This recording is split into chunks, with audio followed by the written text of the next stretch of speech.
வணக்கம் ஃப்ரெண்ட்ஸ், நான் தான் விக்னேஷ் மதுரையிலேருந்து. புழு எப்படி செய்கிறது அப்படின்ற வீடியோ நேற்று ஒன்று போட்டேன். ஆனால் ஆடியோ கிளியராக இல்லைன்னு சொல்லிவிட்டு திருப்பி இன்றைக்கி போடுறேன். இந்த புழு ஃப்ரெண்ட்ஸ் நாங்கள் போடுறது ஒரு 2 முறையில் ரெடி பண்ணி போடுறோம். இது ஒரு முறை, இதுலேயே இன்னொரு முறையும் இருக்குது.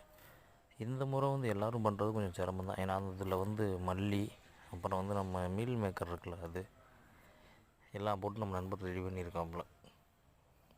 இது மல்லி வேஸ்ட்டானது தான், மீல் மேக்கரும் கொஞ்சம் பழசு, அதனால் அதை போட்டு ரெடி பண்ணியிருக்காப்புல. இதில் ஒரு 2 நாள் புழு நல்லா வந்துச்சு ஃப்ரெண்ட்ஸ். அதில் பார்த்தீங்கன்னா எறும்பு நிறையா சைடில் ஊறுது. அந்த எறும்பு நிறையா ஊறுறதுனால அப்படியே குறைஞ்சிருச்சு. அதனால் மேக்ஸிமம் நீங்கள் இந்த மாதிரி அதை ரெடி பண்ணீங்க அப்படின்னா எறும்பு ஏறாத அளவுக்கு பார்த்துக்கோங்க.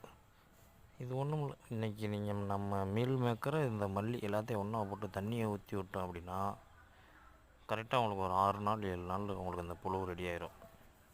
அதை நீங்கள் டெய்லி ஒரு சைடாக எடுத்து குஞ்சுகளுக்கு போட்டுக்கலாம். பாருங்கள்.